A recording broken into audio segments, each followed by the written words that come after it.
Welcome to the Unblock Yourself podcast, our podcast where we have conversations either together or with people who are chasing their dreams, making positive change in the world, and living an intentional and unblocked life. Yes, they are. And this is our 5th book. So we're doing a book series. We have done 4 books so far. This is our last one, and it's our last book we're going to be chatting about today. Yeah, this is it. The 5 books that shaped us in 2025. For those of you who've been listening along, you know where we're at in this. The whole idea is to share those books that were impactful to us so that A, you can go and grab a copy for yourself, or B, you can just say, hey, I read that book. I got the key takeaways. This is one book for sure that we hope you hear a little bit about, are interested in, and go out and buy a copy because it's by somebody who is near and dear to us and who is badass, outstanding in her own right, the one and only Jennifer Moss. Jennifer Moss. So Jennifer Moss, she is a burnout researcher. She's an award-winning journalist and best-selling author who helps leaders understand, measure, and prevent workplace burnout, which of course is super relevant topic in today's environment. She goes super deep into data and research, and she surfaces kind of what's behind employees burning out at work, which ultimately impacts, how successful organizations are or how they function at least. She's also an entrepreneur. Her and her husband, Jim, had started a technology company years ago called Plasticity Labs, which was aimed at measuring workplace happiness. So that work was really foundational. I think Plasticity Labs and the work that was done there was really foundational to a lot of the work that she's doing now, as well as kind of her own experience with burnout too.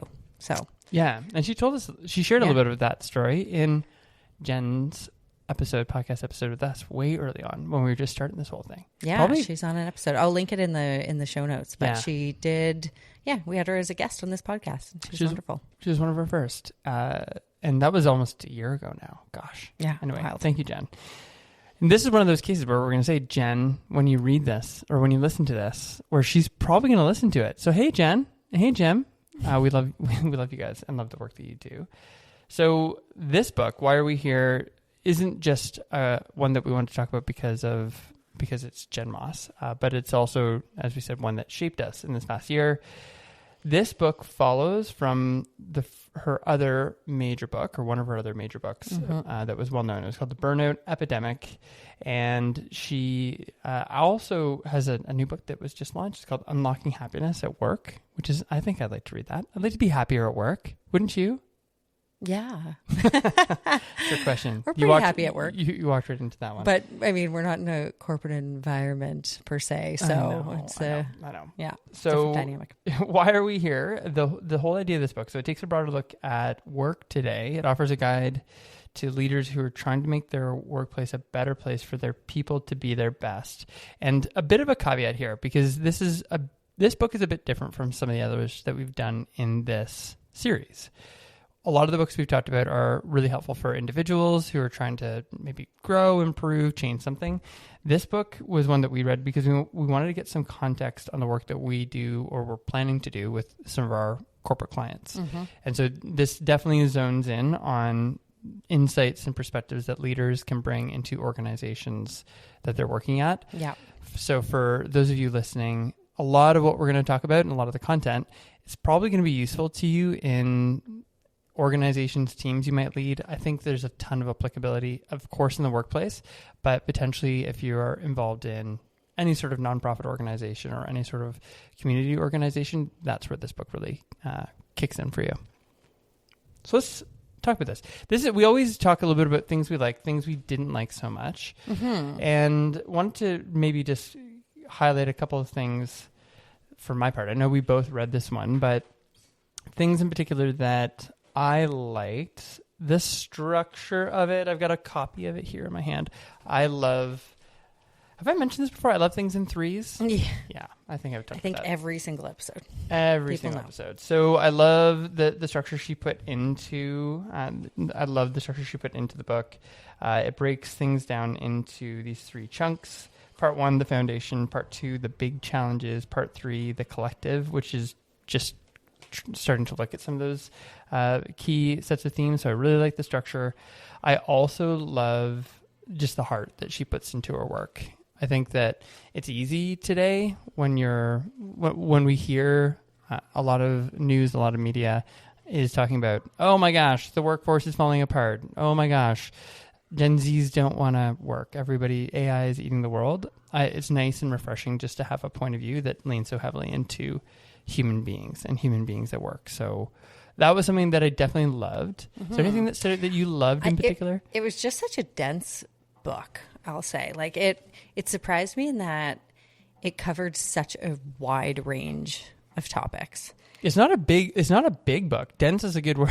That is a good word. It's true because it's not. Yeah. I mean, it's how many pages? I don't know, 200 or so, 250-ish. Yeah. But there's like the research in it was robust. Another good word.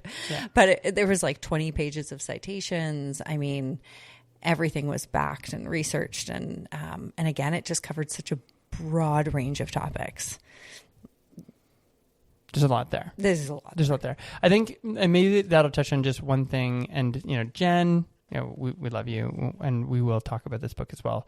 I think one of the things that made it tough going through it at times, so I think the only critique that I would offer, like easy for me to say as the guy who hasn't written a book, is because there was so much research in the book, I think sometimes I was like, oh my gosh, my head was spinning from some of the data. So it was good to read in chunks. It was kind of like, take a chunk, digest, and then go. I think for anyone who's listening to this that goes out and buys a copy, if you're like, oh, weekend read, why are we here? You might do it, and it might scratch that itch for you, but there's a lot of data, a lot of research. One other thing I love too is she kind of ended each section, each part of the book, not just the 3 parts, but kind of the subtopics as well, with something she labeled as like the path forward. So I loved those parts. She kind of brought it all together at the end of each section, and there was like guidance, like some advice, things to think about, maybe some policy changes for companies to consider. So it was just a nice, I like that when there's like, okay, bring it home. Yeah. I loved that. So it was called the path forward, within each each chapter. Yeah. Love that. I love that.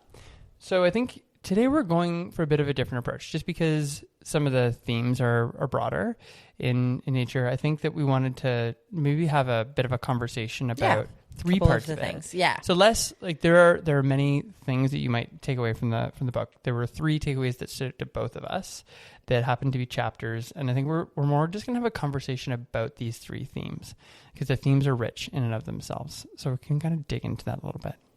All right. Shall we? Sure. Let's get into it. Okay, so number 1, and this is a chapter in the book. It talks about freedom. So it talked about this idea when Gemma's laying out in the book some of the challenges that are facing the workforce today. And if you're trying to build this great culture, make people feel and be their best at work, freedom is a big challenge that organizations are running into. And it's kind of ironic because there is this desire for people to feel free. Like they want to be free. They want to be, and the pandemic, this book was written in 2020. I think she wrote it 2024, 2025. And so it was written after the pandemic. Yeah. We've had everybody shift to a work from home context. And I think that it, in a lot of ways was tough, but also empowering to a lot of people. Yeah, I think people experience that freedom, if you will, right? Like being outside of the office, having a bit more flexibility with their time and where they're working and that kind of thing. Well, within their home. Within their homes. But yeah. Freedom enough. But this has now become a bit of a challenge because a lot of organizations are trying to mandate some sort of back to work or create back to work. Some are, mandates for sure. To some degree. And it actually, she talks about this a lot too in different chapters, so different parts of the book. This idea that when people have run into these challenges, they just opt out. They're like, you know what? I'm out of here. Like this isn't, maybe it's just not something not for me anymore. And so you lose a lot of great talent that way. So on this topic of freedom, I think it was just a bit conversational for you because we've talked about this. Just since we started doing the work that we're doing, we've taken that step away. It wasn't necessarily a freedom thing for us. We had the flexibility of work from home. We had the flexibility to not go into an office, which was something that worked really well for us and for our lifestyle and where we're at. But I'm wondering just for you, what would it, what would it take for you to go back to an office? Oh. Like if somebody said, and that's obviously not going to happen in our context. Yeah, so I was going to Vienna say, Waits goes away, and no. now we got to go. Like what? Like, I just think there, at this point, really isn't a world anymore where I would go back to a corporate environment. Right. I think I've said this multiple times. We do always talk to our financial planner. And it's like, okay, tell us when we need to go get real jobs. Like, when are we broke and things are going bad? Maybe like a couple weeks before that. Maybe a little bit more Yeah, time. But yeah. anyway, and it's funny, though, because I say that, and then at the same time, it's like, what is a real job, A? And B, like, I think I would go work in a coffee shop before I would go back into a corporate, like a company. I love working with companies and with, organizations that are doing meaningful work. Like, I think that's all great, but I love doing it in the context of our business. And so I don't know. I think that's one of my values too. Like, freedom has always been one of my values. It's like, I don't like this feeling of being trapped. I like having more control over, me and my time. And I think it's not like, the freedom piece isn't about working less. It's like, oh, we're entrepreneurs, and, sorry, just a little bit of a pivot here for a minute, but I think my mom still doesn't understand what I do at all. Yeah. And maybe there's probably lots of people that don't. Like, what are you guys doing? What are you doing anyway? Like, how are you making money? What is recording this a thing you're podcast doing? today, Mom? I know. No, but she doesn't know how to listen to podcasts. So it's she's never even listened to one. So I can say that. But yeah, it's like, I think she thinks I just don't have a job and therefore I'm not busy. And so it's funny because it's not like I'm working less. In fact, I'm working like way more. I'd say we work way more than I ever have before. But it's just different. It's about, like, we're able to choose, like, how we're working, what we're working on, where we're working, all of those things. Right. And so, yeah, there's power in that. I think, I felt like this one really resonated for both of us when we were revisiting it and pulling it together for this, because I completely agree. We talked about this in our episode on essentialism. For me, the idea of buffer applies to creating space for that thinking time, that working time. Yeah. And in the context of the book, she talks a lot about the physical working in an office and how that can be a barrier for people. But I think in a lot of what I took away from it was just having the freedom to do work the way I want to do it, create space to record a podcast or write a blog, whatever. Yeah. And I think that's tough to do in a context where you're in a corporate world. But as a takeaway, so Jen's advice is not so everyone should quit their jobs. Start their own business. Not that. It's not that. No. But to bring it back, one of the things that I think as a takeaway for anyone listening to this, our takeaway from that is, if you're a leader in a team, or if you're bumping into some of that resistance with a team that you're a part of, a great call out is find what it is in your team what does freedom mean for them? Because it's not just work from home. It might be protecting time for a certain type of activity or a certain set of things that they might want to do.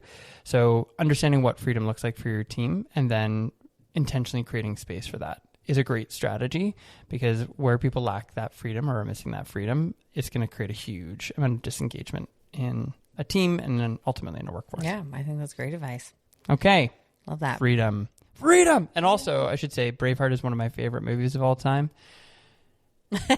Okay, so I've never seen it, but I'm assuming it's a line. Oh my gosh. It actually kills me. It's so terrible that we're in a relationship and that you haven't seen that movie. But I mean, I think I've seen a lot of your favorite movies. Not really. I think I have. Anyway. We digress. Back to the book. Okay. Key idea number 2. Compassion. So, okay, let's talk. You, in your notes, you called this one out right away. I remember seeing you wrote down FOBO, the fear of being obsolete. Way to go, Jen Moss. Fear of becoming obsolete. Becoming obsolete, yes. Yeah. So FOBO. Thank you for calling me out on the misquote. People there. create these all the time. I know. Bob, we have a friend, Bob Mallers, Bob, that created like a fear of, I don't know. Anyway. FOSO. Fear of starting over. Yes, fear of starting over. There's you can do so many things with that. So fear of becoming obsolete. So I would argue, so again, Jen wrote this, 2024. This has only become more pervasive in our world today. I mean, all of the headlines. I know you avoid some of the news that I try to ingest and indulge in. It's for mental health reasons. That's It's just like totally too fair. much sometimes. It's You totally just fair. have to like unplug. Yeah, But but the notion of generative AI and the role that it's taking in work, she refers to it in the book, but it's only accelerated. Oh, for sure. And so now we're already in a world where you and I use these tools all the time, to our credit.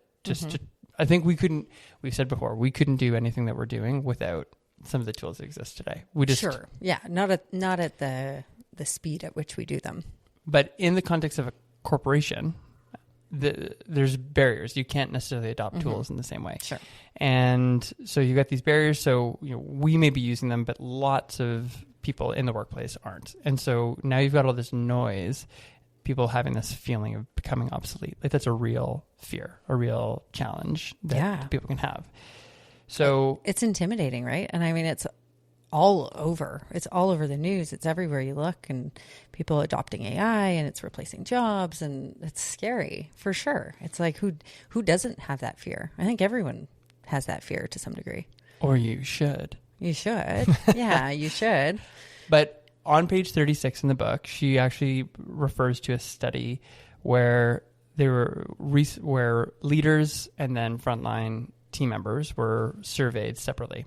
Leaders in that survey responded saying, I think it was to the tune of 85% said, I'm doing work that connects to my purpose. I'm super aligned.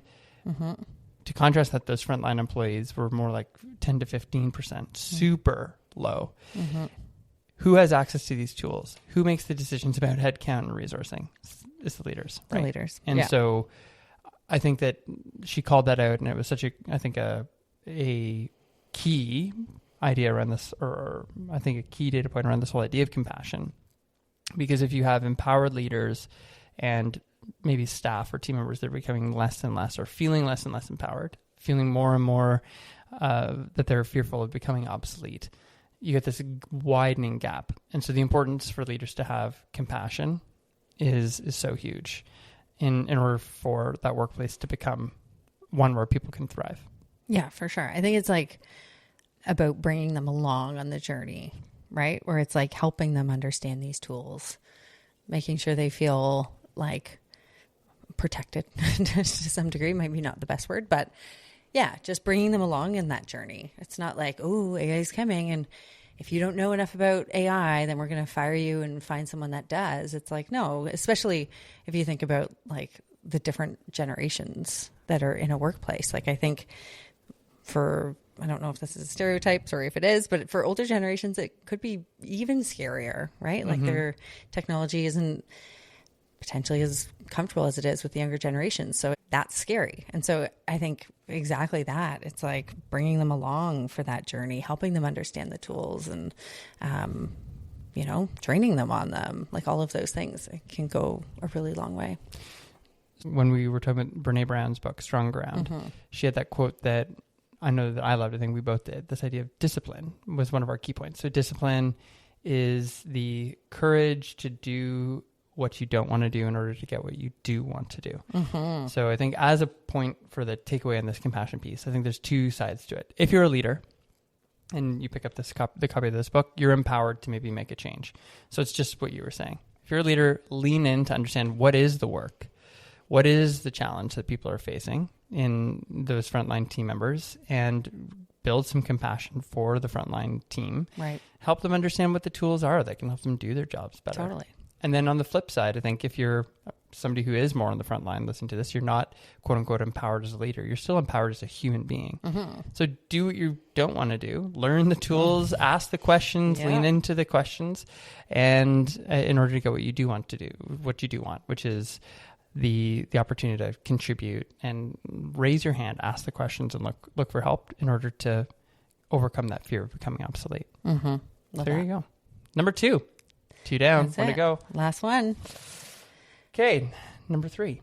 Community. Community. This is going to be more and more of a theme for us this year. I think so. We're going to be talking about community quite a bit. I think so. And I've had historically all kinds of problems with this word. So, but I'm warming up to it. I'm warming up to it. And I think it's how it gets used is really key for me. Because I think Yeah. it gets thrown around a lot. Like, join our community. $9.99 monthly subscription to be part of the community. Like, I hate. Right. It's like, what is the definition of community? I What think is that? Because it can be so many different things. Well, I think at its core, it's communion with others. It is the connection of one person to another people. Sure. Yeah. And I think that it gets thrown around as it's a commercialized term. It makes me crazy. Mm-hmm. Fair. So shout out to Jim Moss, who I know is doing some big work in this area. Yes. I'm looking forward to hearing more from him on this. But Jen talks in the book about the idea of community. Page 49. It's a story of a person who had just had an ongoing crisis, lots of back and forth travel, visiting an ailing family member. And then that family member passes away. And she flies home, and she's got to go back to work on the Monday. Yeah. And she had a whole bunch of her team members were there at the airport to welcome her back. And Yeah, it was a very sweet story. It's a sweet, but I think, man, if that doesn't stick in your brain and go, well, gosh, Whitney, like, who are the friends you've made over the past 15 years? Yeah.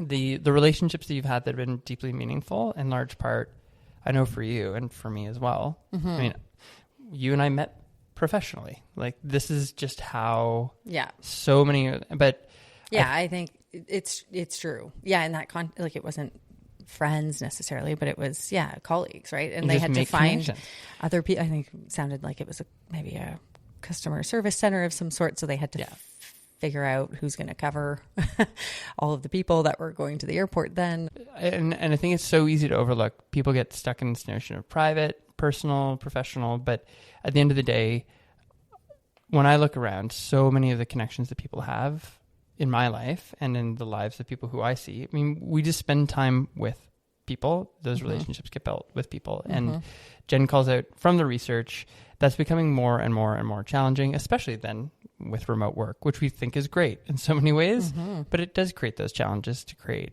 community and connection for people in the workplace. So she introduces this idea of time poverty, and time poverty as a concept is this idea that people just feel compelled to be involved with and do everything because we're all online, because we have digital teams, virtual teams around the world. Yeah. It's so easy to feel compelled. Always connected. Yeah. To do everything. And so, I mean, we just talked about this idea to add, we must often subtract. So if you're constantly, and I think we should talk about this for a minute. I think it's so easy to feel like we're pressing the gas on work. There's always more work to do. And that can get in the way of connection and making space for relationships, whether they're at work or outside of work. And it's becoming more and more a barrier to creating those connections. Sorry, and just clarify, how does that connect to community? You're saying people are not connecting with each other enough because there's too many other things that are going on. Is that the connection? A great example she gives in this idea when she's talking about time poverty as a crisis in the workplace. What would often be a way that people would connect in the workplace would be lunches. You go out for a team lunch, you spend that time, and let's be real. I remember doing these and they would drive me crazy. A team lunch is not 30, 40 minutes. It's like an hour and a half, maybe 2 hours, because it takes forever to get your bill, et cetera, et cetera. But that's where so many of those connections are formed.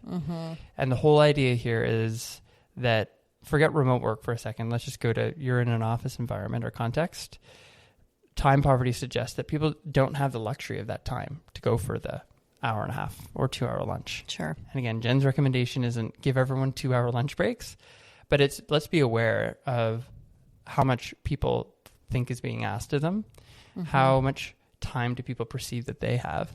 And are they investing time in just stepping away from that work? Because once you step away, that's when bonds and connections with other people can truly be formed. And trust building. I mean, like deepening relationships and getting to know people on a different level, like all of that. Could definitely help. Well, I think even for you and I, like how often, like it's not often that we get out for a walk during the day. It's just the two of us here at Vienna Waits Incorporated. But it's important just to take that step away. Like lunch gets We're eaten. together all the time. We don't really need more time together. we love time together. But I think the point of it not a good parallel, not a good example there. The point of it being how many of our meals are eaten while working, or like a snack, or like how much time actually gets taken away. It's not a lot. And I think there's a lesson to be learned from that because it can kill that connection. Yeah. So the call there for leaders, and with some of the organizations that we've worked with, I think it's actually been a really important part of a number of the conversations is, hey, we should actually make space and time. If you've got a big thing you need to work on, something you need to create space for, that isn't work you do at 6 p.m., 8 p.m. at night. Book 2 hours, 3 hours in your calendar. Be proactive and thoughtful and set aside time just to step away from the busy, just to do deep thinking work, whether that's to move a key project forward or just to connect with people. It's huge. Community is so key. Yeah, that's great. And I think to bring it all home, so the way Jen had wrapped this book, there was, I think she even called it conclusion at the end of the book. And I think it just kind of brought everything together. I just wanted to share. I'm going to read a quote from it. She says, "We need each other to survive. And that is the root of why we are struggling today, because we stopped looking to each other for help and for hope. We have to diligently build back up our humanity to activate its strength like a muscle. I know there is pressure to meet external demands like growth, profitability, and shareholder value, but I hope you will agree that when we refocus our energy on our people first, this list of needs will be met and exceeded." I think that all sums it up really nicely. Yeah. Right? It's like, why are we here? It's like for the people, it's really. For the people. Like it's just the people. It's just such a wonderful book because it's like work and culture and all of these things, but it's like people at its very core. It's like get back to the people. I love that. Mm-hmm. I loved it too. Thank you, Jen Moss. Thank you, Jen Moss, for writing such a wonderful book. And it had an impact, as you can hear, on us, because I think it's relevant to small businesses. It's definitely written for those larger audiences. So if you lead a team, if you have an organization that you're a part of, this is a great one to go pick up. These are just a few takeaways from us, but it's full, as Whitney said, of research that you can use and apply and validate in your own workplace with tons of tactical tips that you can take and apply. Good. 5 books that shaped us in 2025. I have to say, though, I've had a blast doing these. Yes. They've been fun. They have been fun. It's been a change up, and I think it's useful. I hope it's useful. We've gotten some feedback from people who've said that it is. So useful to people who, now are going out and dusting off an old copy, going out and buying a copy of the book, or just now taking those tidbits away and applying them. But I don't know if I'm done. I feel like I might want to do one more. I think you want to do a solo episode. Oh, I didn't say that, but I think you volunteered me to do a solo episode. Yeah. I think you're going to do, you have another book you want to do? I do. And I think you just want to like talk about this book. So I would love to. You can do that in a solo episode. That's so great. So Whitney's giving me the opportunity. So if it comes out, we're going to talk about a beautiful piece of work done by our man, Max Kerman, from one of our favorite bands, Arkells. Well, no, we don't know him, but we feel like we do. We feel we like love we his do. music. So there'll be lots more to dig into there, but I'm excited for the opportunity to just take this maybe one step further. It's a great book that talks about the business side and the entrepreneurial journey of being a musician and an artist, which I think is so relevant to everyone that we work with and try to reach. And I think it'll be full of good takeaways. So keen to keep this going, maybe just for one more book. One more, and then we'll get back to interviewing awesome people. Yeah, we got more to come in season 2 of the Unblock Yourself podcast. But thank you as always for listening. If you enjoyed this, and if there's more that you'd like to hear from us, then let us know, because we enjoyed making these for you, and we appreciate all the feedback that we get. So thanks for listening. That's it for today. If you like this episode, hit follow or subscribe wherever you're listening. And if you'd be willing to leave a rating or a review, we do read every single one. And it genuinely helps more people find the show and helps us keep doing what we're doing. And if you do like this episode and what we're talking about here, you'll probably love our 100% free bi-weekly newsletter. It's called the Vienna 5, and you can find the link to that in the show notes. Music for this podcast is by Moby, who we still think is very cool. We're glad you're here. Thanks so much for listening.